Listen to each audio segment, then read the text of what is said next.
Bueno, bienvenidos a todos. Gracias por los que están conectados y los que se están conectando. Este es nuestro primer webinar del año del Comité Cardiólogo Joven.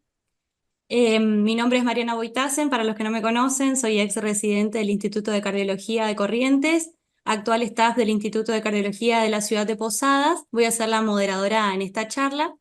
El tema a tratar que nos tiene el día de hoy va a ser abordaje de la insuficiencia cardíaca con fracción de eyección preservada. ¿Qué hay de nuevo acerca de eso? Vamos a tener tres disertantes que son miembros del comité FAT Joven y la presencia de dos expertos en el tema, que primero que nada damos las gracias por aceptar esta invitación y estar con nosotros hoy. Una de ellas es la doctora Lobo Márquez Lilia. Ella es jefa del Departamento de Insuficiencia Cardíaca e Hipertensión Pulmonar del Instituto de Cardiología de Tucumán, presidente de la Sociedad de Cardiología de Tucumán y expresidente del Comité de IC e Hipertensión Pulmonar de FAC. Y también tenemos la presencia del doctor Eduardo Perna, Fellowship de la Sociedad Americana de Insuficiencia Cardíaca y miembro del Colegio Americano de Cardiología, expresidente de la Federación Argentina de Cardiología, editor asociado también de la revista FAC y jefe de la División de Insuficiencia Cardíaca e Hipertensión Pulmonar del Instituto de Cardiología de Corrientes. Así que le damos la bienvenida a ellos y de vuelta, muchas gracias por estar con nosotros. La presentación va a estar más o menos dada entre 15 a 20 minutos por estos tres disertantes y después procedemos a la charla con los expertos y en el chat si quieren ir poniendo algunas preguntas o al final de las disertaciones como prefieran. Vamos a comenzar con los desafíos diagnósticos en pacientes con insuficiencia cardíaca con fracción de eyección preservada. Va a estar a cargo del doctor Hernán Luis Pereiro. Él es médico cardiólogo del Hospital Español de Buenos Aires, trabaja también en el Sanatorio Trinidad de Quilmes y en bioimágenes de Lanús. No sé si, Hernán, ¿querés ir poniendo tu diapositiva? ¿Qué tal? Muy buenas noches. Gracias por la oportunidad. Ahí voy a compartir pantalla. Perfecto. Bueno, en principio voy a estar hablando de las novedades en diagnóstico en pacientes con insuficiencia cardíaca con fracción de eyección preservada. Quería tomar la definición de insuficiencia cardíaca de la Sociedad Argentina de Cardiología, ¿sí? Es un síndrome clínico caracterizado por la presencia o por haber tenido antecedente de síntomas y o signos típicos secundarios a una alteración estructural o funcional del corazón, que finalmente resulta en una reducción del gasto cardíaco o en mantenerlo a expensas de un aumento de las presiones de llenado. Esto ya sea en reposo o en esfuerzo, y tiene que haber sido corroborado por métodos invasivos o no invasivos o por el aumento de los péptidos natriuréticos. Dicho esto, el algoritmo que sugieren, en principio es una evaluación inicial con anamnesis y examen físico, electrocardiograma, radiografía de tórax y laboratorio. Si está disponible, tener en cuenta los péptidos natriuréticos y en caso de que todo esto continúe con la sospecha, hacer un ecocardiograma. Si este es compatible, se confirmaría el diagnóstico de insuficiencia cardíaca y en función de la fracción de eyección del ventrículo izquierdo, se dividiría en tres posibilidades. Insuficiencia cardíaca con fracción de eyección reducida, cuando es menor o igual al 40%, levemente reducida cuando está entre el 41 y el 49%, y finalmente lo que nos compete en esta charla, fracción de eyección preservada cuando es mayor o igual al 50%. Acá puse la definición de la Sociedad Europea de Cardiología. La realidad es que es bastante similar, síndrome clínico, con los signos o síntomas típicos, con anomalía estructural o funcional, con elevación de las presiones intracardíacas o un gasto inadecuado, sea en reposo o en esfuerzo. Y el algoritmo, si ustedes aprecian, es bastante similar. Toma en cuenta los factores de riesgo, los síntomas y signos, el electrocardiograma, la elevación de los péptidos, el ecocardiograma patológico, que ahora vamos a ver bien qué parámetros tiene en cuenta, y si esto se cumple, se confirma el diagnóstico y la clasificación es la misma, tomando a FEI preservada como mayor al 50%. Acá me pareció interesante un documento de nuestra Federación de Cardiología que nos habla de las descompensaciones que nos llevan a poder apreciar los signos y síntomas que antes mencionábamos. Ante una determinada noxa, como una crisis hipertensiva, un evento isquémico, infección o hemorragia, se activan mecanismos rápidos y mecanismos lentos. Dentro de los mecanismos rápidos hay aumento de las presiones de llenado, activación del sistema neurohormonal y deterioro de la capacitancia, lo cual lleva a una redistribución compartimental que finalmente lleva a la congestión. Por otro lado, se activan sucesos más lentos que tardan más en establecerse, como la retención hidrosalina, el desequilibrio de presiones hidrostáticas y oncóticas o la disfunción del sistema linfático, lo que te lleva a toda una sobrecarga de volumen extravascular, llevando a la congestión y sintomatología clínica con o sin incremento de peso, que es lo que terminamos evaluando en nuestros pacientes. Esto lo dividí acá en lo que es redistribución de fluidos y sobrecarga de fluidos. La redistribución genera congestión vascular, que la vamos a poder objetivar con ingurgitación yugular, dilatación de la vena cava inferior, visible por ecocardiografía, edema alveolar o tercer ruido cardíaco cuando es más izquierda, y la sobrecarga de fluidos termina desencadenando congestión tisular, que es lo que se da más con el proceso lento y lo veríamos más como edema pretibial, ascitis o derrame pleural. ¿Qué parámetros de ecocardiografía son los que se tienen en cuenta? Esto es de la Sociedad Argentina de Cardiología. Tenemos el índice de masa del ventrículo izquierdo, el aumento del espesor relativo, el volumen de la aurícula izquierda indexado a la superficie corporal mayor a 34 milímetros por metro cuadrado, la relación EE' en reposo mayor a 9, la presión sistólica de la arteria pulmonar mayor a 35 milímetros de mercurio y una velocidad de regurgitación tricúspida mayor a 2,8 metros por segundo. Con cualquiera de estos parámetros uno asumiría que es compatible con una alteración estructural y estaría diagnosticando insuficiencia cardíaca. Eso es lo actual que se viene manejando. Y bueno, a partir de ahora voy a empezar a hablar de algunas novedades. Esto tal vez no es tan novedad, pero es más basado en scores. Ya en el consenso de 2021 de la ESC se hablaba de estos dos scores, del H2FPEF y del HFAPEF score. No los detallaba bien, simplemente hablaba de su validez. Pero bueno, en la guía americana los detalla bien. Tenemos acá componentes: el aumento de peso, el uso de dos antihipertensivos, la presencia de fibrilación auricular, la presencia de elevación de la presión sistólica de la arteria pulmonar por ecocardiografía, paciente añoso, mayor a 60 años, y aumento de las presiones de llenado. Mientras que el otro score es un poco más complejo, tiene análisis pretest, evaluando signos y síntomas, comorbilidades, factores de riesgo y un ecocardiograma base que se termina siendo más profundizado acá en la evaluación del ecocardiograma bien detallada y la evaluación de los péptidos natriuréticos. En caso de dudas diagnósticas, se procedería a hacer un ecoestrés para evaluar la función diastólica o mediciones invasivas de presiones. Y finalmente, averiguar la etiología definitiva con algunas técnicas de imagen específicas, biopsia o test genético. Acá aclara simplemente los parámetros de eco que se tienen en cuenta, que son los que vimos anteriormente. Con estos dos scores, eh, se puede dividir a la insuficiencia cardíaca como confirmada, sospechada o descartada.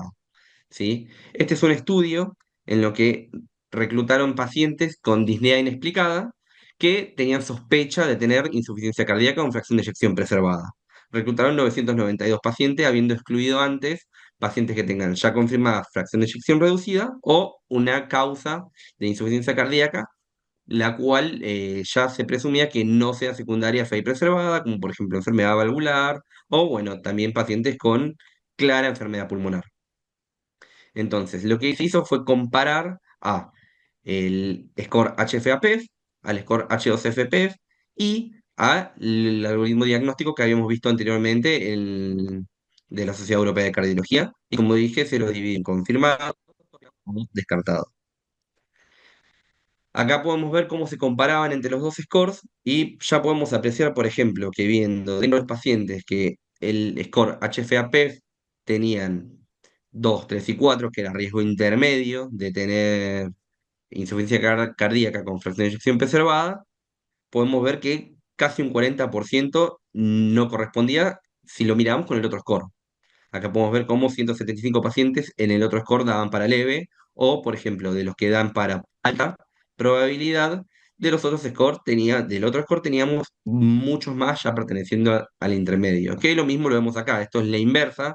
Podemos ver dentro de los pacientes que el score H2PF Los que son de riesgo intermedio, casi el 40% eran leve o alto en el otro score, y finalmente de riesgo alto, un cuarto para el otro score era de riesgo intermedio, lo cual ya nos demuestra que hay cierta discrepancia entre ambos scores.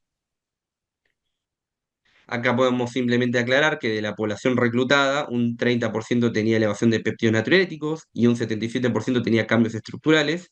Y sí podemos ver cómo hay diferencias claras entre los tres grupos, como con el algoritmo diagnóstico de la Sociedad Europea de Cardiología, solamente se confirmaba en 28,5% el diagnóstico, 21,1% en el score HFAPEF y finalmente en el otro score 4,7%, lo cual se termina de apreciar acá como solamente los tres algoritmos diagnósticos coincidían en un 3,5% para el diagnóstico de insuficiencia cardíaca con fracción de eyección preservada confirmada, y si sumábamos confirmada con sospechada, coincidían los tres en un 56,5%. Por ende, la realidad es que podemos sacar de conclusión que los scores no llevan eh, una adecuada correlación para con el algoritmo diagnóstico sugerido por la Sociedad Europea. Por otro lado, este es un grupo holandés, que lo que hizo fue estudiar lo que sería la relajación, la diástole eléctrica. Definieron a la diástole eléctrica como el intervalo TQ. Lo que hicieron fue, en un electrocardiograma basal, al intervalo RR restarle el intervalo QT y queda el intervalo TQ. Definieron a la diástole eléctrica como el periodo precedido por la contracción y repolarización ventricular, y sería el periodo en el cual las células musculares ventriculares están eléctricamente quiescentes hasta el inicio de la siguiente sístole. Entonces, lo que proponía es que una repolarización del ventrículo izquierdo prolongada se asociaba a un periodo de diástole eléctrica más corto, lo que comprometería la función diastólica y contribuiría a desarrollar insuficiencia cardíaca con fracción de eyección preservada. Entonces, la idea acá era medir en estos pacientes si un intervalo TQ corto se asociaba o no a insuficiencia cardíaca con fracción de eyección preservada. Efectivamente, sus resultados fueron que tener un intervalo TQ corto que se asoció con un valor de 479 milisegundos, ya tenían disfunción diastólica del ventrículo izquierdo, con 485 ya tenían insuficiencia cardíaca con fracción de eyección preservada contra los 523 milisegundos promedio que había en el control. Todos estos pacientes que tenían un intervalo TQ corto tuvieron un detrimento en la relación E', un aumento de la masa del ventrículo izquierdo y una menor sobrevida. Y por otro lado, lo que hicieron fue tratar de replicarlo experimentalmente en animales. Lo que hicieron fue evaluar cerdos que no tenían disfunción diastólica, le dieron sotalol, administraron sotalol para prolongar el QT y acortar el introito TQ, para evitar que la frecuencia cardíaca interfiera, se hizo estimulación y efectivamente comprobaron que acortando el periodo TQ, estos animales desarrollaban insuficiencia cardíaca con fracción de eyección preservada.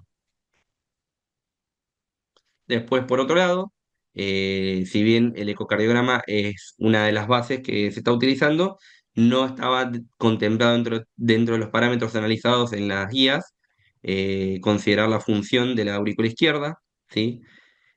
Acá en esta imagen quiero simplemente remarcar que analizar la función de bomba y reservorio a través de strain es algo que nos puede eh, ayudarnos a diagnosticar de forma más precoz a la insuficiencia cardíaca con fracción de eyección preservada. Efectivamente, un strain de la aurícula izquierda mayor a 35 se correlaciona con un grado cero de disfunción diastólica, un strain entre 24 y 35% a una disfunción de grado 1, un strain entre 19 y 24 a una disfunción de grado 2, y un strain auricular menor al 19% se asociaba directamente a disfunción diastólica de grado 3.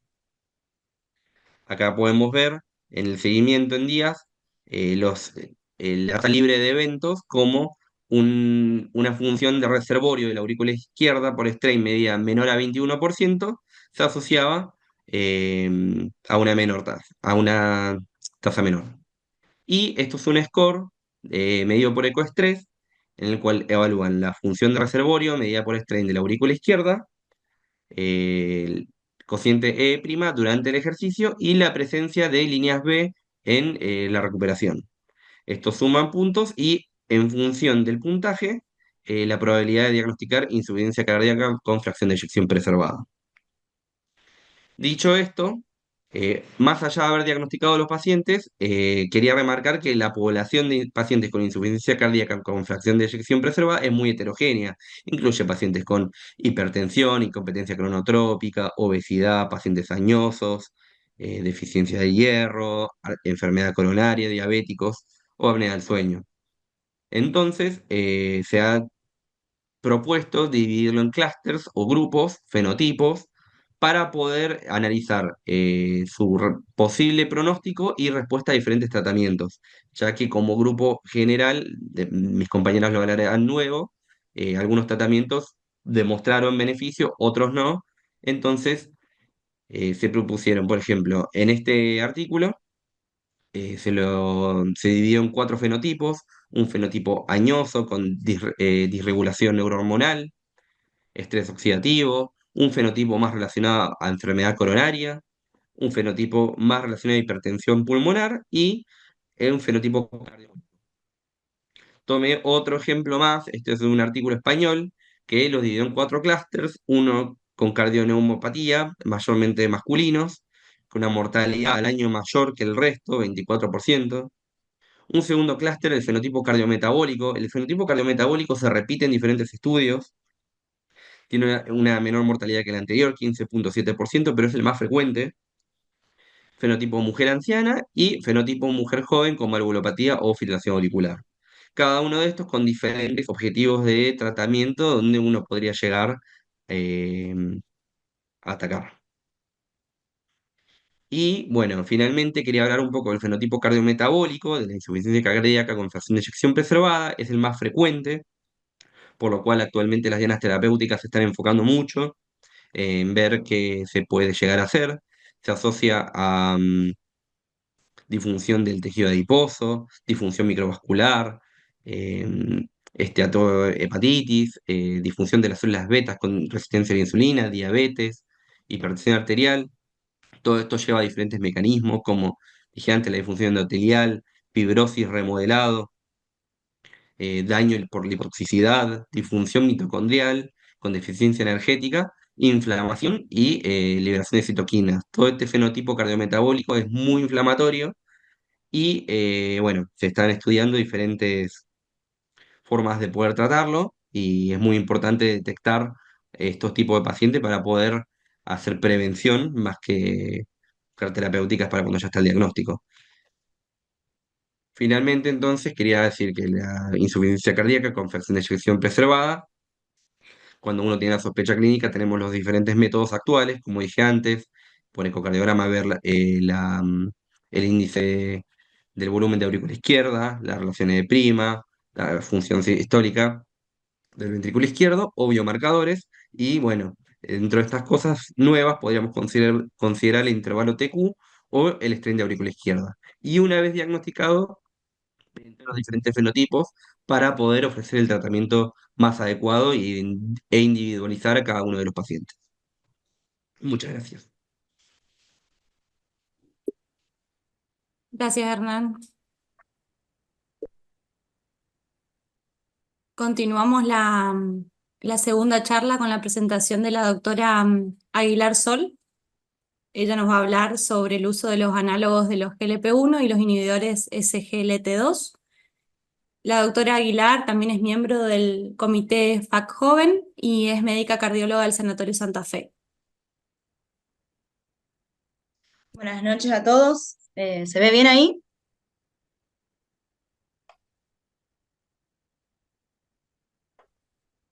¿Lo ven? Sí, Sol, súper. Perfecto. Perfecto.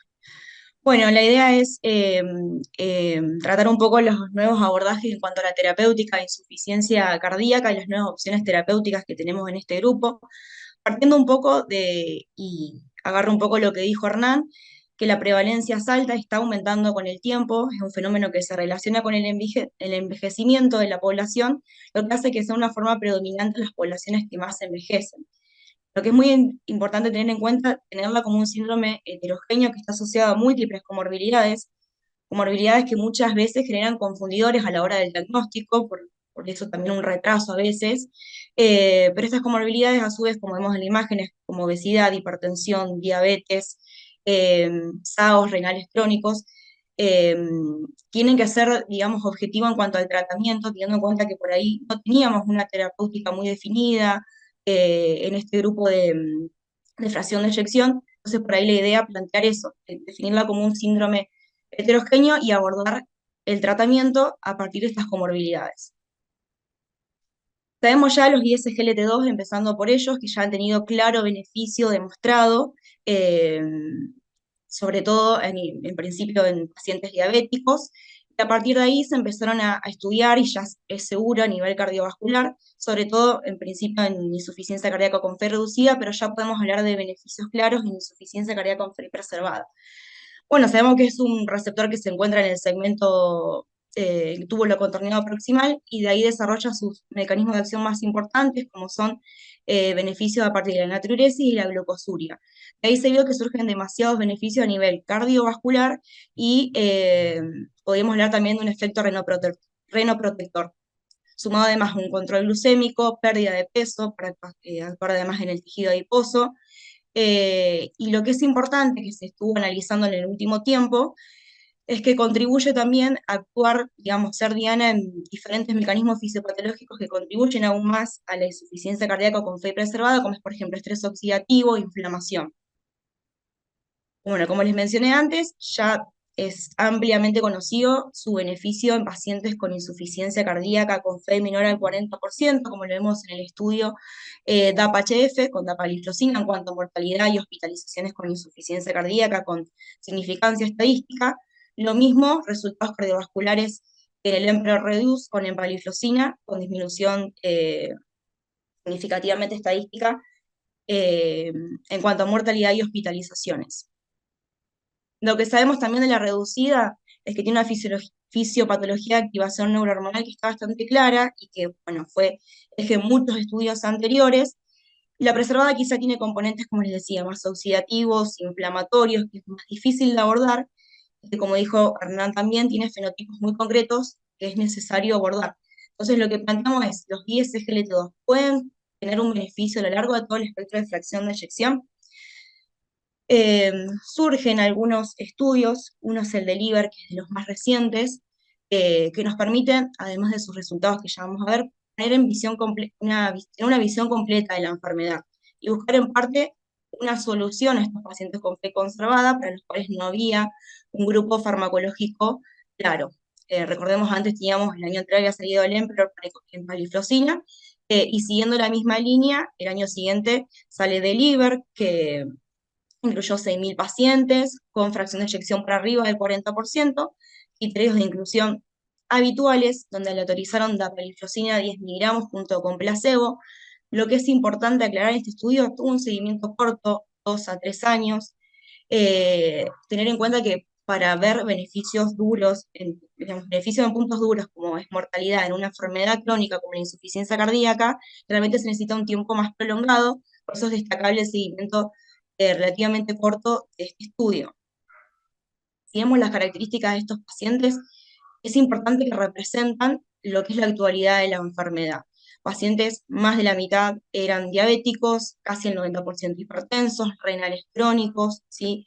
El 75% se encontraba en clase funcional 2, pero tenían una carga sintomática moderada. En cuanto a lo que es la distribución en cuanto a fracción de eyección, era bastante homogénea, ¿sí? Y lo que es importante también, que ya lo veníamos viendo en estudios previos, que eran pacientes muy bien tratados, tenían fármacos moduladores a nivel neurohormonal en alto porcentaje. Y bueno, lo que vemos en este estudio es una reducción del 18% de riesgo relativo, pero un número necesario a tratar de 32 para evitar lo que es una muerte u hospitalización o visita inesperada por insuficiencia cardíaca. Si analizamos un poco esto por separado, vemos que todos los componentes fueron menores en el grupo de dapagliflozina, Pero bueno, hay un beneficio un poco más marcado en lo que es hospitalizaciones por insuficiencia cardíaca, casi 100 pacientes menos se internaron menos en cuanto a mortalidad. Si bien hubo, digamos, no es despreciable la diferencia, pero hubo 30% pacientes menos que se morían, pero no fue, no tiene, digamos, tanto peso estadístico, que fue, digamos, a nivel de hospitalizaciones el punto duro. Si vemos un poco los puntos secundarios, si hablamos en términos de eventos, fueron más de 220 menos de pacientes en el grupo de apaliflozina. Y si vemos a la derecha, importante destacar, el beneficio es precoz. Como vemos ya en los primeros días, más o menos día 3 a 5, ya las curvas se separan. Y en el seguimiento también vemos que si el estudio continúa, esto también se prolonga. Eh, que es importante mencionar que este análisis incluyó pacientes con insuficiencia cardíaca aguda en internación, que era algo que habitualmente no se había analizado en ensayos previos. Y en un subanálisis se dio que aproximadamente en el día 5 a 7 de internación ya podríamos ver estos beneficios. Calidad de vida, siempre es importante hablar en estos pacientes que tienen una alta carga sintomática a partir de disminución de puntuación de Kansas City. Y lo que es importante también es que lo hace en forma segura, tener en cuenta que son poblaciones muy frágiles, muchas comorbilidades. Si analizamos lo que es retirada de tratamiento, no hubo diferencia, o sea, es lo mismo en no dar o dar dapagliflozina. Y una de las complicaciones por ahí un poco más temidas en este grupo de fármacos es la depresión de volumen, que no fue significativa, incluso también, como se ve a la derecha, en pacientes hospitalizados. Y la frecuencia de eventos adversos en general es igual. Lo que tiene, digamos, lo que se vio además en el deliver y lo que quiere hacer, digamos, un aporte al estudio, al próspero trial que es aportar esos 6.000 pacientes de deliver a este trial, que lo que busca es hacer un pool de pacientes con DAPA-HF, que recordamos que eran pacientes con fracción de eyección menor a 40%. A este estudio le sumamos los 6.000 de deliver para abordar el concepto de insuficiencia cardíaca independiente de la fracción de eyección, buscando responder a esta pregunta que nos hacíamos hoy, si realmente SGLT2 lo podemos abordar en todo el espectro de fracción de eyección de forma eficaz y segura. Obviamente en este contexto hay pacientes con características clínicas y fenotipos diferentes, propios también de la fracción de eyección, comportamientos diferentes en cuanto a perfiles hemodinámicos, fenotipos, pero que eso ya es conocido. En un seguimiento a 1.000 días hubo un impacto en muerte cardiovascular, por supuesto más tarde que en hospitalización, más o menos al día 200 y pico, con un número necesario a tratar de 68. Hubo también impacto en mortalidad por cualquier causa, hay que recalcar acá que en estos pacientes la mortalidad estaba dada más que nada por muerte cardiovascular y muerte súbita, que obviamente era mayor a menos fracción de eyección, lo que hace que impacte de esa manera en muerte por cualquier causa. Pero lo que es a destacar importante en este análisis conjunto es el beneficio que tiene mayor en progresión de la enfermedad, en progresión de la enfermedad, perdón, en cuanto a primera hospitalización. Como vemos, las curvas se separan súper rápido, ya desde internación. Y bueno, como conclusión, lo que merece esto es llevar al cambio de paradigma, saber que el beneficio se produce en forma similar en todos los rangos de fracción de eyección, tanto en muerte como cardiovascular, muerte por cualquier causa. Ya mencionamos la diferencia en cuanto al beneficio de DAPA a expensas de hospitalizaciones. Eh, Obviamente, que en este sentido es más acusado y precoz, así que podemos decir que estamos ante un fármaco que disminuye progresión independientemente de la fracción de eyección. Algo que nos preguntamos mucho y que vale la pena valorar cuándo dar este tipo de fármacos, también teniendo en cuenta que muchas veces no están bien representados pacientes hospitalizados o con insuficiencia cardíaca aguda.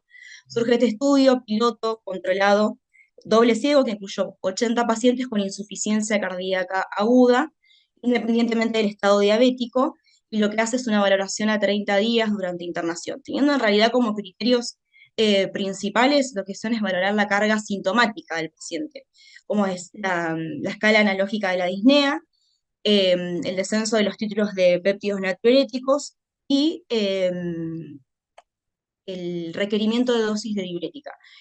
En cuanto a esas variables no hubo diferencia estadística, sí podemos ver que hubo diferencias en cuanto a empeoramiento de insuficiencia cardíaca y reinternaciones a los 60 días, y lo tomó en cuenta como criterios de valoración secundarios. Esto lo relacionó más que nada con lo que hablamos hoy, que son los mecanismos que tiene este fármaco a partir de la natriuresis. Como vemos en el día 1 de internación, se observó que hay una producción urinaria significativamente mayor en el grupo empagliflozina en comparación con placebo, y que esta pérdida de líquidos mayor en grupo gliflozina se mantiene en toda la internación hasta aproximadamente el día 4. El cambio de peso también después del día 4 fue eh, mayor el descenso en el grupo de apaliflozina, y lo que es importante mencionar, la dosis de furosemida en el grupo gliflozina fue menor, perdón, eh, frente al grupo placebo. ¿Qué podemos decir entonces? Aquí en darlos a amplia variedad de pacientes, independientemente, como vimos, de la fracción de eyección y la presencia incluso de diabetes, incluso a pacientes más complejos. El inicio precoz vimos que tiene beneficios, no tanto en cargas sintomáticas, sino en rehospitalizaciones a largo plazo. Eh, y bueno, eso tendríamos que tener en cuenta a la hora, digamos, de aplicar este fármaco. Es por eso que las guías, digamos, esto, analizando un poco este fármaco, llevó a rever la guía de 2021 de insuficiencia cardíaca, donde no había un beneficio probado de insuficiencia cardíaca con fe preservada, teníamos pocas opciones, y llevó en el 2023 a hacer una actualización de insuficiencia cardíaca con fe preservada. Entonces pone como clase 1 la paliflozina, después de lo que mencionamos, pero menciona un pilar de tratamiento, teniendo en cuenta quizás los fenotipos de insuficiencia cardíaca. También en clase 1 es la etiología de las comorbilidades, cardiovasculares y no cardiovasculares, como son principalmente, digamos, abundan en estos pacientes la diabetes y la obesidad. De ahí surge analizar un poco otro grupo de fármacos, que son los agonistas de GLP-1, ¿sí? Que también ampliamente utilizados en lo que es el tratamiento de la diabetes. Recordemos, es agonista del receptor similar al glucagón tipo 1, que están presentes en las células pancreáticas. Eh, Entre los diferentes mecanismos y efectos que tiene este agonista de receptor, es más que nada, bueno, a partir de regular la homeostasis de la glucosa, a través de la secreción de insulina, que es obviamente dependiente de la glucosa, eso es importante mencionarlo, a partir de las células beta pancreáticas, disminuye también la concentración de glucagón, y lo que es importante es el retraso de vaciamiento gástrico, que también se ve que tiene beneficios a nivel cerebral sin generar efectos adversos a nivel del sistema nervioso central, a través de un control de lo que es la saciedad. Lo que podríamos a partir de esto hablar de un beneficio eh, a través de la función cardíaca y cardioprotección por todos estos mecanismos. Como vemos ya en las guías de diabetes de la Sociedad Europea, ya es indicación 1.1, 1A, para reducir riesgo cardiovascular independientemente del control glucémico, tanto GLP-1 como SGLT2.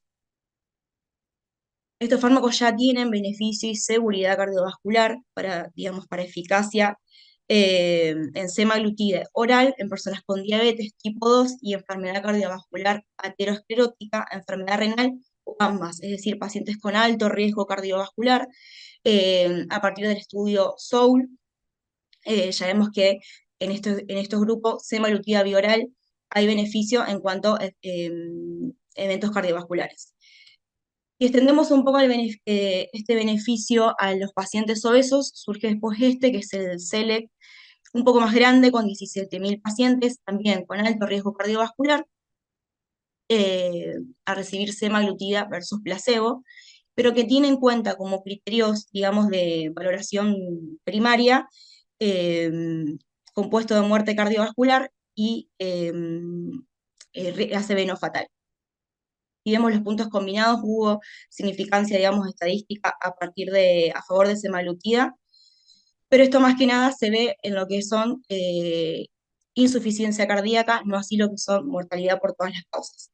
Es decir, es un fármaco seguro a nivel cardiovascular, ha mostrado reducir eventos, si bien no hay una indicación muy clara en insuficiencia cardíaca, sí tenemos algunos datos en lo que es la guía de síndromes coronarios crónicos, haciendo una diferencia en pacientes diabéticos y no diabéticos. 1A para pacientes con síndrome coronario crónico, con diabetes, una agonista que haya demostrado eh, beneficio cardiovascular, independientemente esto es del nivel de hemoglobina glicosilada y la medición de la medicación hipolipemiante concomitante.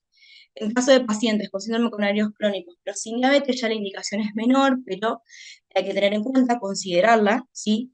Pacientes con sobrepeso, con índice de masa mayor a 27, para reducir mortalidad, infarto o ACV. Casi metiéndonos en lo que es la insuficiencia cardíaca, hay algunos estudios con el semaglutida, como es, por ejemplo, el STEP para pacientes con insuficiencia cardíaca con fe preservada y obesidad, 500 pacientes, que lo que evalúa es más que nada la carga sintomática, con criterios de valoración que tienen que ver con el cambio con respecto a al valor inicial en la puntuación de Kansas City con respecto a su disnea. Eh, Se randomizaron 500 pacientes, semaglutida versus placebo, la semaglutida subcutánea una vez por semana, y lo que se pudo ver es que hubo un cambio en cuanto a la puntuación de la disnea, la percepción de la disnea del paciente, y también hubo un cambio en lo que es el descenso de peso a favor de semaglutida. Analizamos puntos secundarios, se plantearon medir lo que es el test de caminata, que también hubo diferencia a favor de semaglutida, y como compuesto secundario también un conjunto de análisis de compuestos cardiovasculares, donde podemos ver que en todos los subgrupos también fue mejor para el grupo de semaglutida, pero siempre recalcando que lo que más evidencia tiene es la carga sintomática, a partir de la disnea, mejoría de la disnea, descenso de peso y lo que es el test de la caminata. También se vio que hay descenso de lo que es los valores de proteína C reactiva, teniendo en cuenta que está muy asociado este fenotipo inflamatorio en estos pacientes, podríamos decir que este fármaco podría actuar en ese perfil que comentamos hoy. Y siguiendo un poco, digamos, tratando de extender el beneficio a pacientes a casi obesos y diabéticos, este es un poco más chico, 600 pacientes, semaglutida también subcutánea versus placebo, lo que se plantea también es lo mismo, es un estudio que no tienen eh, fuerza, digamos, estadística para puntos duros, pero sí podemos decir que disminuye lo que es la disnea, el descenso de peso y como puntos secundarios la caminata en forma significativa. Similar a lo que es el estudio anterior también con obesidad. La diferencia fue más que nada y lo que son los síntomas y persiste lo que es el beneficio en cuanto a descenso de proteína C reactiva. Hay la nueva molécula que se estudió también este año, que es tirzepatida, le agrega el beneficio de inhibir el receptor HIP, que está a nivel gástrico, que sumaría un beneficio a nivel de obesidad. Surge este estudio de tirzepatida versus placebo, también para fe conservada, y acá ya se plantean puntos más duros, que es muerte cardiovascular y empeoramiento de insuficiencia cardíaca, pero sin significancia estadística, sí en puntos secundarios que tienen que ver con carga sintomática, como mencionamos antes, puntuación de Kansas, y desde la caminata, como vimos con semaglutida, también fue significativamente estadística con tirzepatide. Ahí vemos las curvas. Ahora la pregunta es, ¿los podemos combinar? Ya vemos que son seguros, los podemos instaurar de forma precoz, sobre todo ahí CGLT1, que por ahí hay más datos y estamos más cómodos, más familiarizados a trabajar con ellos.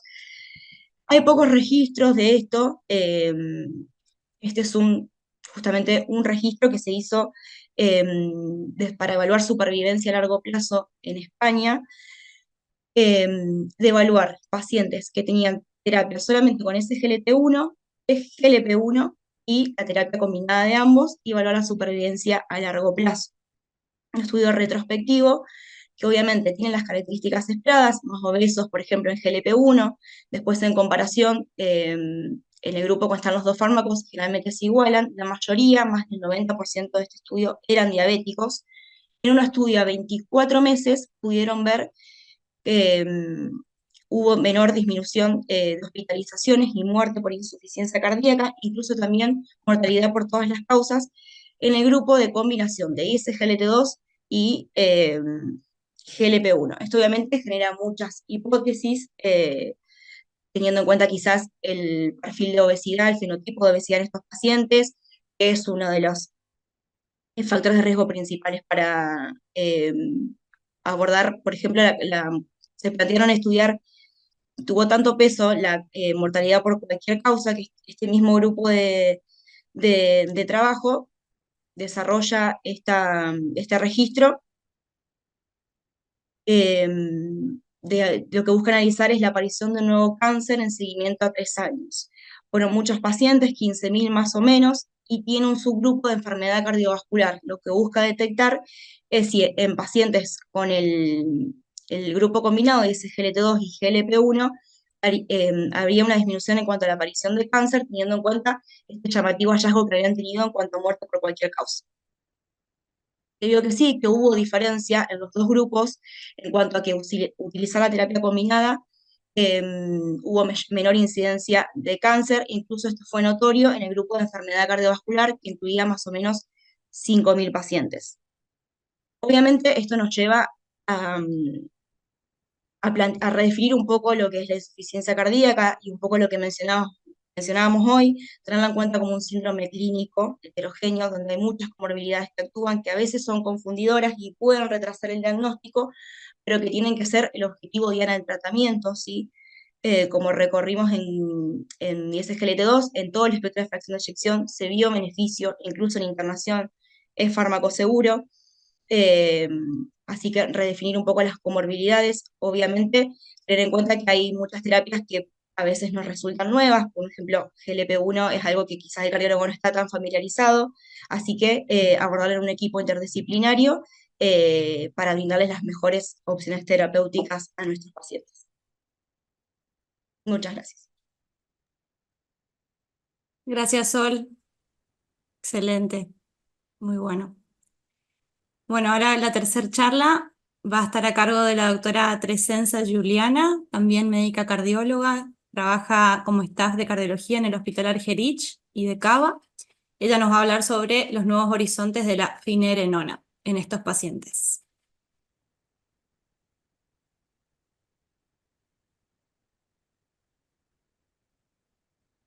¿Estás muteada, Ju? Mm, Ahora sí. Ahora Hola, sí. buenas noches a todos. Bueno, en esta ocasión voy a hablar sobre la finerenona, que es, tenemos novedades en cuanto al tratamiento del de ICF preservada en este caso. Bueno, para comenzar vamos a hablar sobre el mecanismo de acción. Es un antagonista no esteroideo altamente selectivo del receptor de mineralocorticoide y su unión al receptor de mineralocorticoides da lugar a un complejo receptor ligando que bloquea el reclutamiento de coactivadores transcripcionales implicados en la expresión de mediadores proinflamatorios y profibróticos. Están presentes en varios tipos de células a nivel de riñón y corazón. En este cuadro Ay, no sé, ahí está. En este cuadro comparativo entre los distintos antagonistas de los receptores de mineralocorticoides, podemos ver que a nivel estructural, la finerenona tiene una estructura voluminosa tipo bulky que le permite unirse al receptor de una manera que ocupa completamente el mismo, impidiendo cualquier tipo de activación. Y de este modo, lo que evita es que el receptor se convierta o adopte una conformación agonista. Por otro lado, en ausencia de la aldosterona, la espironolactona y la eplerenona actúan como agonistas parciales, ¿sí?, sobre el reclutamiento de cofactores que pueden favorecer lo que es la transcripción de genes proinflamatorios y profibróticos. Sin embargo, la finerenona es un agonista inverso, ¿sí? Entonces, eso significa que hay una reducción en todo lo que es la inflamación y la fibrosis.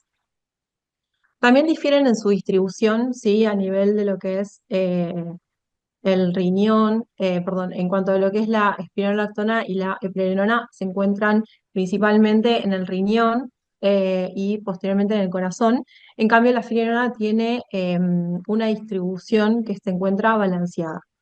Estas diferencias generan una traducción, se traducen en lo que es la eficacia de estos fármacos, teniendo así que la espironolactona y la eplerenona generan un gran efecto sobre la reducción de la presión arterial, un efecto moderado sobre lo que es la proteinuria y la reducción del daño renal. En cambio, lo que es la firenenona tiene un efecto modesto sobre la presión arterial, pero proporciona protección renal a través de múltiples mecanismos al actuar estos receptores, ¿sí?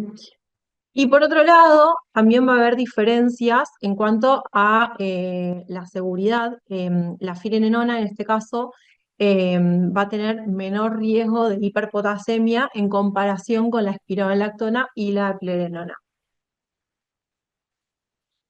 Bien, los antagonistas del receptor de mineralocorticoides, ya como todos sabemos, presentan evidencia con respecto a lo que es la disminución de la mortalidad y las hospitalizaciones por insuficiencia cardíaca en pacientes que tienen insuficiencia cardíaca con FEI reducida.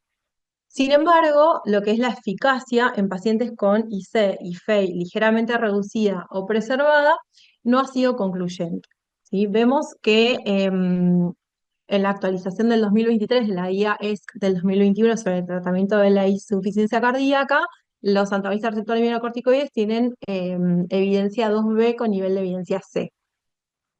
Con respecto a la evidencia de los antagonistas receptores mineralocorticoides, en ICFI preservada contamos con el estudio TOPCAT, que incluyó un total de 3.445 pacientes que tenían insuficiencia cardíaca con una FEI mayor al 45%. Estos pacientes recibieron espironolactona versus placebo, y en este caso la espironolactona no redujo el compuesto, el punto final primario, que era un compuesto de muerte cardiovascular, hospitalización por insuficiencia cardíaca o paro cardíaco abortado. Vemos que en este caso entonces la P no no fue estadísticamente significativa, y si desglosamos los distintos puntos del punto final primario, podemos ver que sí hubo una tendencia a que la espironolactona redujo las hospitalizaciones por IC. Sin embargo, análisis secundarios mostraron que hubo distintos beneficios en algunos subgrupos específicos, especialmente en pacientes de América, mujeres, aquellos que tenían niveles bajos de péptidos natriuréticos y aquellos que tienen una FeI menor al 50%, que se encontraban en el rango más bajo del espectro preservado. Posteriormente, la firenenona comenzó a aparecer en estudios que eran pacientes con enfermedad renal crónica y diabetes tipo 2 que estaban aleatorizados a firenenona versus placebo. El punto final primario en estos pacientes fueron un compuesto de muerte por causas cardiovasculares, infarto no mortal, ACV no mortal y hospitalizaciones por IC. Y lo que podemos ver es que este punto final primario fue menor en el grupo de firenenona en comparación con placebo, ¿sí? Este hallazgo fue estadísticamente significativo. Como vemos, el intervalo de confianza no atraviesa el 1 y la P es de 0,03. Y si desglosamos este compuesto final primario, vemos que digamos, la significancia estadística lo da las hospitalizaciones por insuficiencia cardíaca.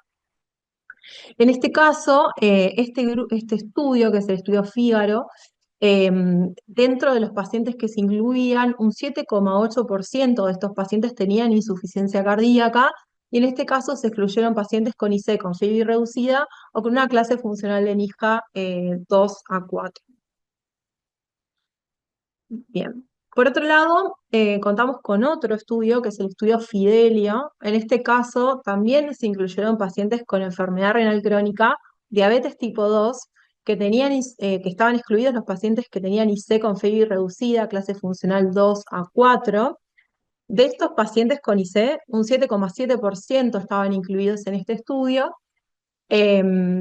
Y lo que se pudo ver es que en este estudio se evidenció que el tratamiento con firenenona redujo tanto el compuesto cardiovascular en pacientes con historia de insuficiencia cardíaca como sin historia de insuficiencia cardíaca, en un 27 y un 10% respectivamente. Luego hubo un análisis combinado de estos dos estudios, que son el Fígaro y el Fidelio, que son los dos que vimos previamente, en donde se mostró que la firenenona redujo el riesgo de hospitalizaciones por insuficiencia cardíaca y también el riesgo combinado de muerte cardiovascular o primera hospitalización por IC.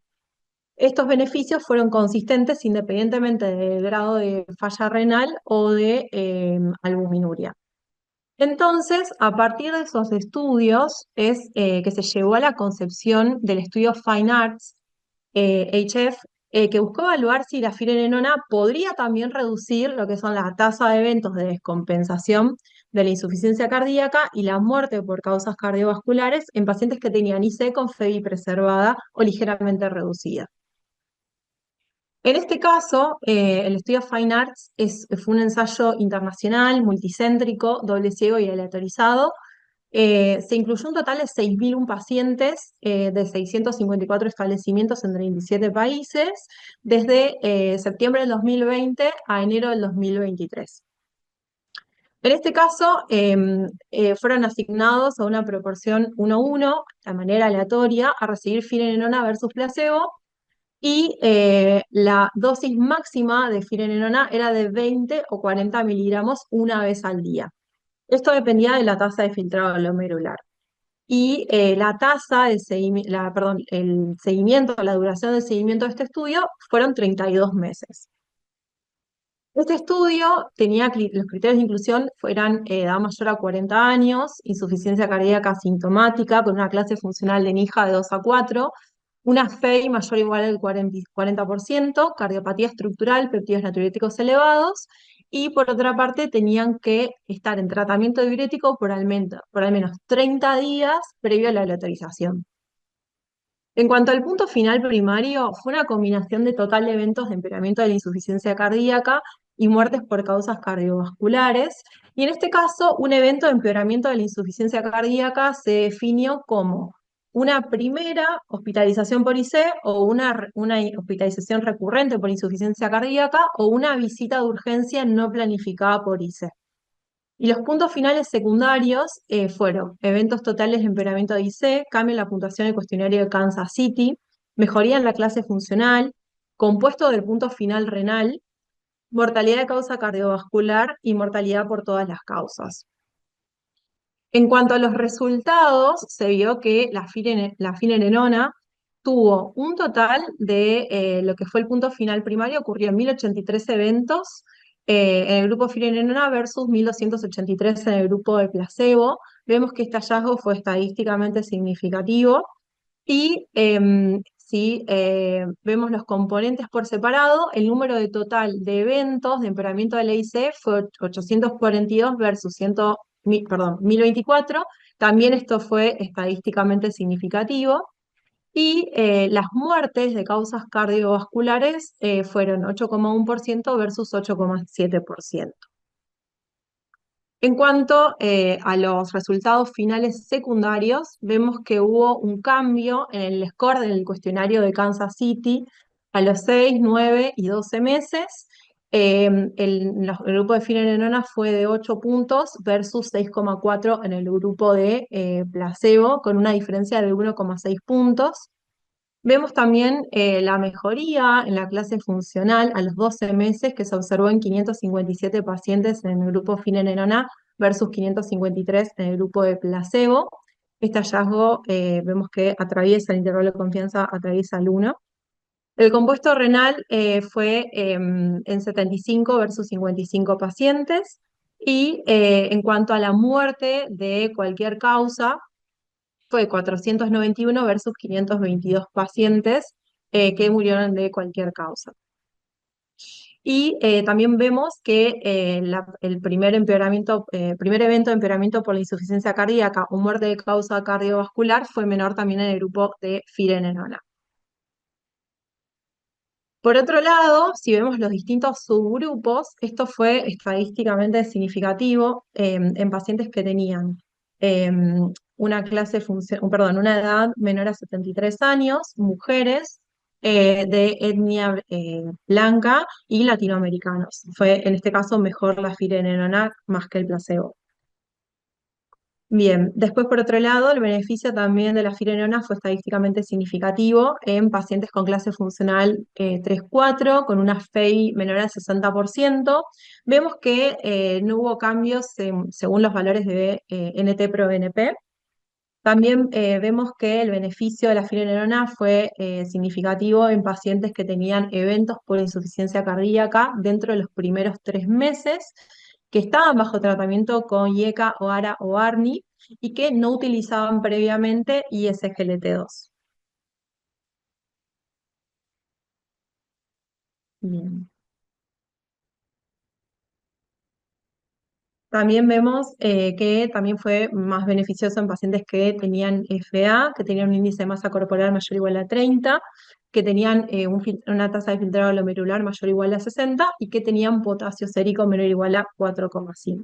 En este caso la finerenona fue mejor que el placebo. Y en cuanto a los eventos adversos, sí vemos que ocurrieron en 1157 en el grupo de finerenona versus 1213 del grupo de placebo, y el aumento tanto de la creatinina como del potasio fue más común en el grupo de finerenona. Y por otro lado, también podemos ver que la presión arterial media a los 6 meses fue menor en el grupo de finerenona que en placebo.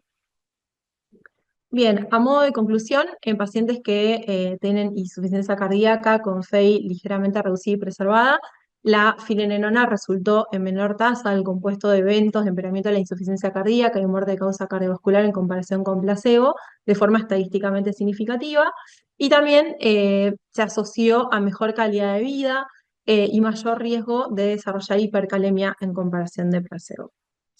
Bueno, muchas gracias. Gracias, Drew. Muy linda tu clase, gracias. Bueno, ahora pasamos con los expertos, el doctor Perna, la doctora Márquez. No sé quién quiere comenzar primero.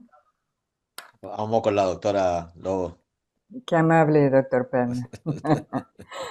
Bueno, no, ante todo yo los quiero felicitar como Comité Joven de Cardiólogos de la Federación Argentina por esta iniciativa, por las ganas, por las buenas presentaciones que hoy hicieron. Son un orgullo para los cardiólogos ya, no voy a decir viejos, pero ya de años corridos, ver gente joven con tantas ganas de hacer las cosas bien.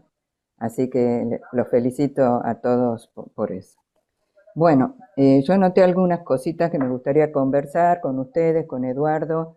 Primero me parece la importancia de definir lo que es insuficiencia cardíaca, primero, que es un síndrome clínico, y después empezar a pensar dentro de ese espectro de posibilidades, cuándo pensar en preservada, ¿no? Bien se dijo que el fenotipo cardiorreno-metabólico es el predominante, y me parece ese el primer mensaje importante que uno debe dejar. Estamos frente a un síndrome clínico que tenemos que buscarlo, o sea, tenemos que empezar a pensar en la insuficiencia cardíaca, como siempre lo conversamos en nuestras reuniones, en las etapas preclínicas de la insuficiencia cardíaca, cuando el paciente tiene factores de riesgo para padecerla. En este caso puntual hablamos de un fenotipo relacionado que viene de la mano del cardiorreno-metabolismo. Entonces, cuando tenemos estos pacientes diabéticos, obesos, con insuficiencia renal crónica, con hígado graso, uno tiene que empezar a buscarla. Y la buscamos con clínica, biomarcadores y la presencia de congestión, que debemos diagnosticarla en etapas subclínicas, porque cuando el paciente ya tiene la expresión clínica es porque hemos llegado tarde. O sea, estamos tratando de corrernos cada vez más a la prevención y empezar a tratar la insuficiencia cardíaca en etapas preclínicas. No sé, Eduardo, si querés hacer algún aporte en este punto. Sí, primero coincido en lo primero que dijiste. Estamos muy contentos de participar como comité de IC. Nos gustaría estar del lado de ustedes, es decir, ser más jóvenes, pero bueno, no podemos. Y creo que las presentaciones fueron sobre todo muy prolijas. Cada uno le ha puesto mucha garra a la presentación y eso creo que hay que remarcarlo. Así que los felicito por ello y porque a pesar de ser un tema que uno se podría superponer, no hubo superposición y eso denota trabajo y dedicación. El segundo punto, destacar que el tema es tan relevante que ustedes saben, en la revista de la Federación Argentina de Cardiología han aparecido en el transcurso del final del año pasado a este año muchos documentos relacionados a esto, dos documentos relacionados a la finerenona. Se publicó hace muy poquito el consenso entre SAC y FAC de la toma de posición del manejo de finerenona en IC con fracción de eyección, en realidad en el espectro de la insuficiencia cardíaca. Y también hace muy poquito se publicó el documento de consenso de manejo de la IC con fracción de eyección preservada. O sea, evidentemente el tema es muy actual. O sea que es lo que ustedes han cubierto y los invito también a leer estos documentos porque por allí aportan alguna información. Lo que dice Cucú es fundamental, y es tan fundamental que hace 2 o 3 meses sale un documento de la American Heart Association que dice prevención de la insuficiencia cardíaca basada en la estratificación del riesgo. Y entonces recomienda justamente en la población que marcaba ella, la población que tiene posibilidad de tener insuficiencia cardíaca, que no solamente son los de la etapa A, sino que es considerar algunos perfiles particulares. Y es muy interesante porque agrega, por ejemplo, los trastornos hipertensivos del embarazo como otro factor de riesgo, el análisis de la combinación o la interacción entre las etapas de insuficiencia cardíaca y el síndrome cardiovascular-reno-metabólico. Entonces, es un documento también dirigido específicamente a este punto y por ello creo que nosotros tenemos que cambiar nuestra concepción hacia allí. Y me gustaría agregar, quizás para dar pie después a la opinión de Cucú, en el primer punto del diagnóstico, algo que nosotros no hacemos en Argentina, no lo usamos y lo usan mucho en Estados Unidos, que es la estrategia del cateterismo cardíaco para, y fundamentalmente con ejercicio, para el diagnóstico de insuficiencia cardíaca.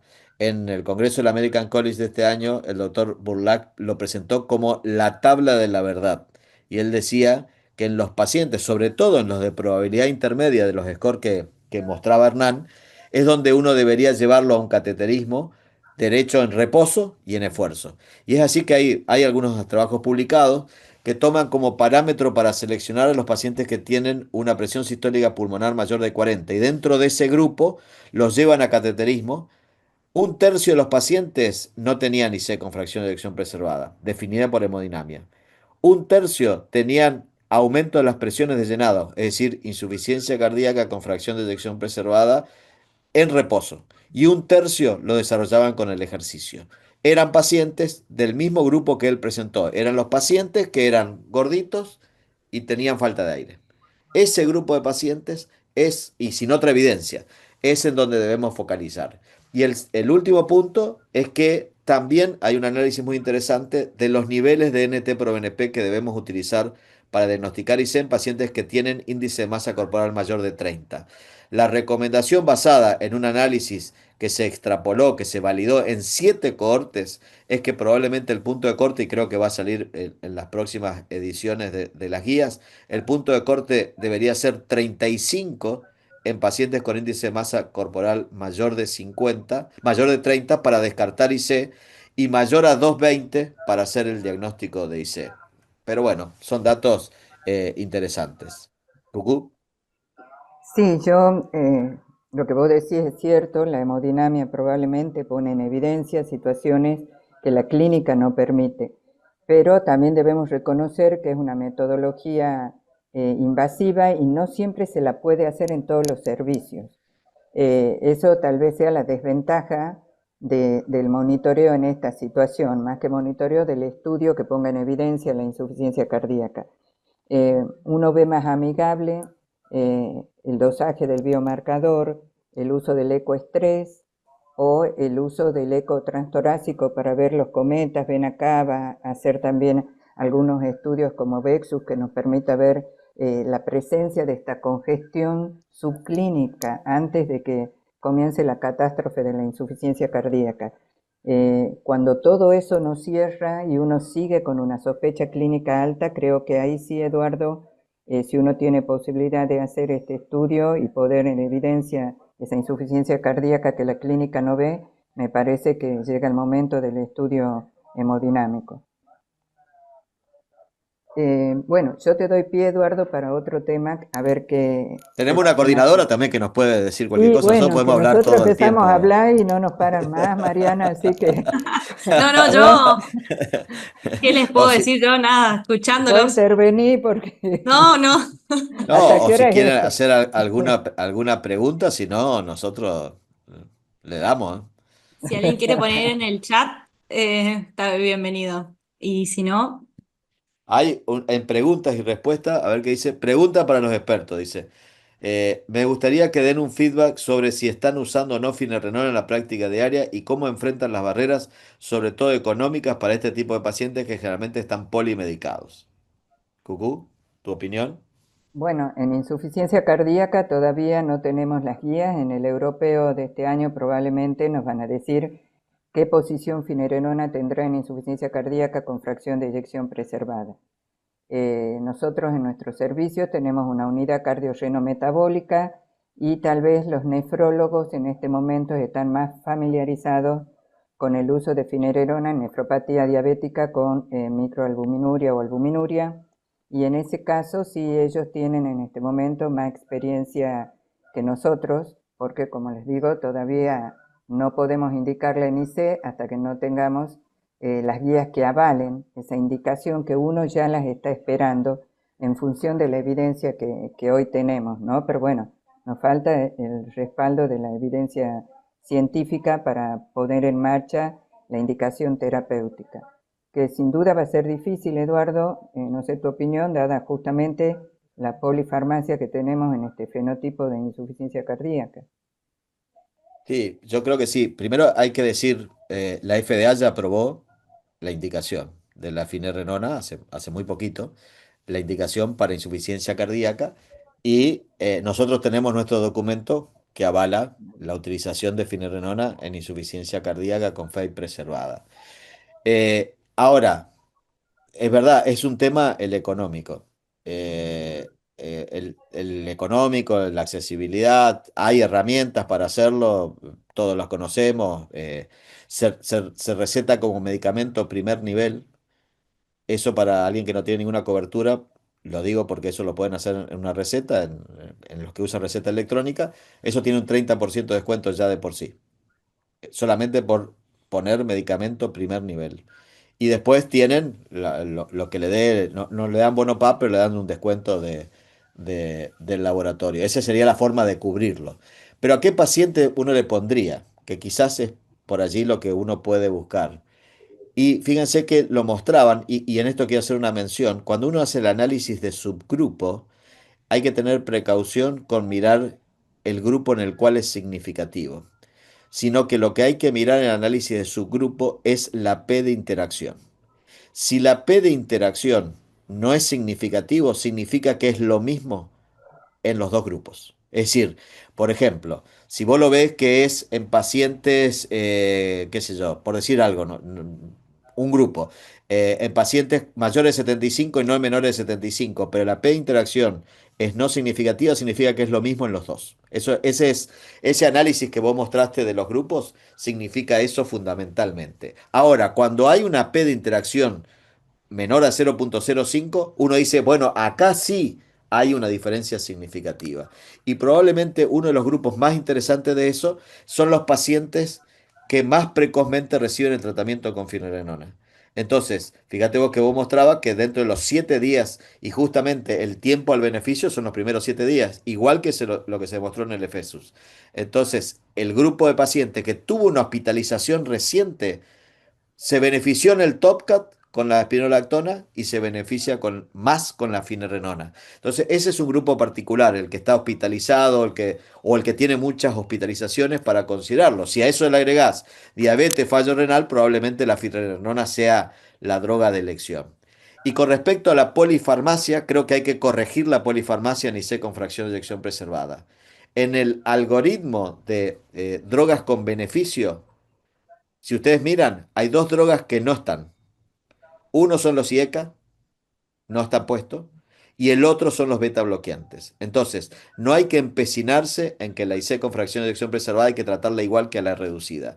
No hay que obsesionarse que tiene que tener un beta bloqueante sí o sí por la IC. ¿Por qué? Porque estos pacientes tienen mucha incompetencia cronotrópica y no pueden aumentar la frecuencia cardíaca y esa es la causa de los síntomas. Entonces, esas dos drogas no están puestas en las recomendaciones de la American Heart, del ACC, de ninguna. Entonces, ¿uno qué debería tener para eso? Creo que esta es por lo menos mi concepción. Inhibidores SGLT2 para todos. Estamos hablando de fracción de eyección más de 40. Lo otro ya está claro. Para todos. Después, finerenona probablemente sea la de elección en la mayoría de los pacientes con IC con fracción de eyección preservada. La plerenona no ha demostrado, no hay ningún estudio de plerenona ni IC con fracción de eyección preservada, o sea que no sería alternativa.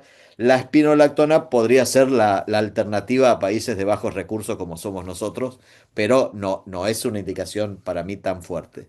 Y después vamos al fenotipo. Entonces, primero para todos y aparte del ejercicio, bueno, todo eso. Y después al fenotipo. Obesidad podría ser los agonistas del receptor GLP-1, hay mucha información.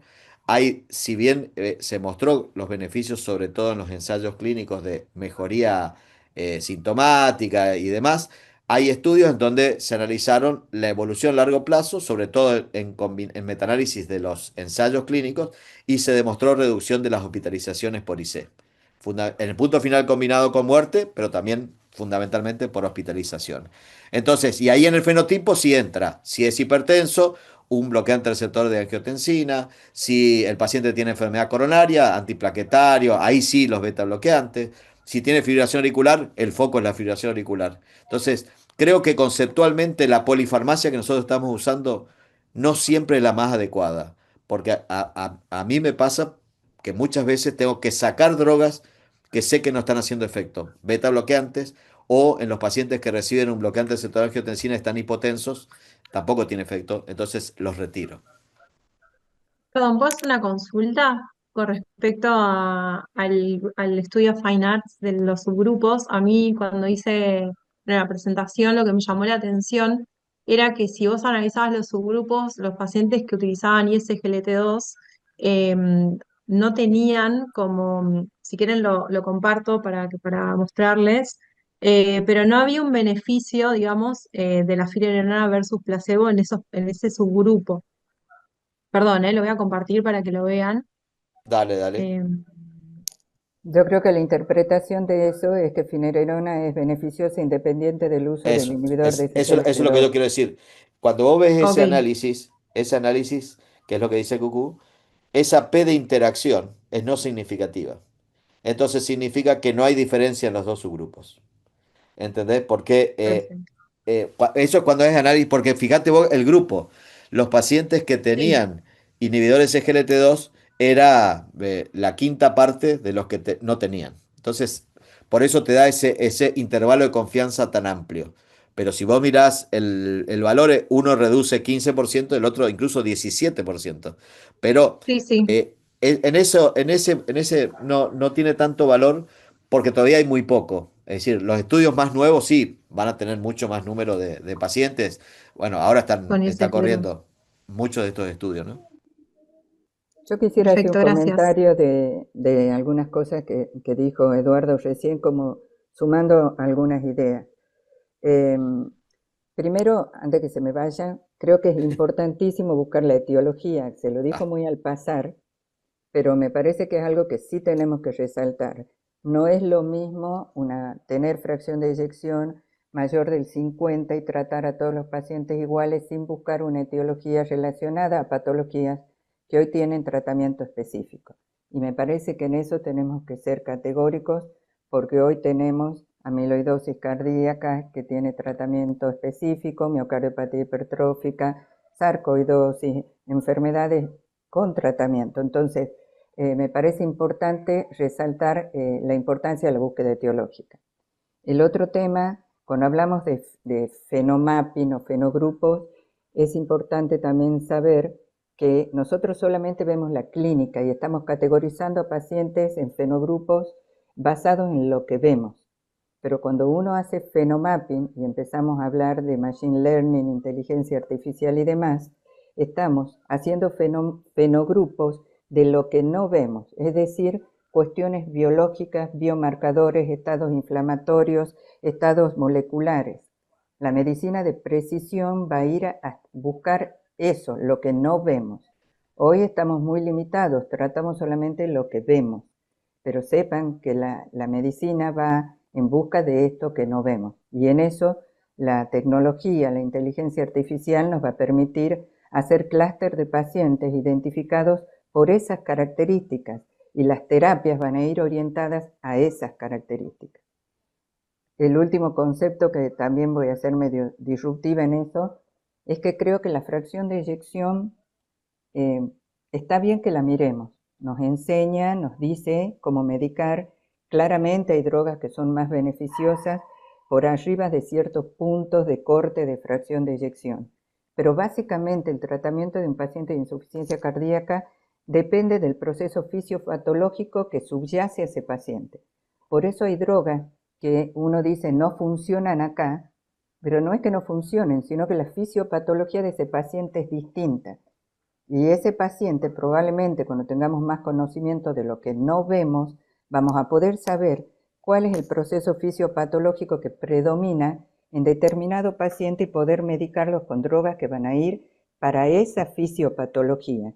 Cuando ustedes ven la fracción de eyección levemente reducida, muchos estudios que hablan de preservada incluyen esa población de pacientes. En esa zona gris funcionan ARNI, funciona espironolactona. No es que no funcione, funcionan menos, pero funcionan. Por eso ha salido recientemente un metaanálisis que hubiese estado bueno comentarlo, acá verlo, que habla de los grupos de fracción de eyección levemente reducida y preservada, el impacto que tiene poner la terapia combinada, como hacemos en la reducida, referido a esto al uso de ARNIs, antagonistas receptores mineralocorticoides e inhibidores de SGLT2. No hay un punto de corte de fracción de eyección. Yo creo que tenemos que ir, si podemos, a estas tres drogas siempre, incluso la posibilidad de que el inhibidor podamos ponerlo sin conocer fracción de eyección, porque en todo el espectro o el continuo de la fracción de eyección esta droga funciona. O los antagonistas receptores mineralocorticoides. Necesito conocer la fracción de eyección para ponerlo. Podemos discutir espironolactona o finerenona, pero ya hay estudios de espironolactona en fracción de eyección preservada que estamos esperando los resultados a ver cómo nos va.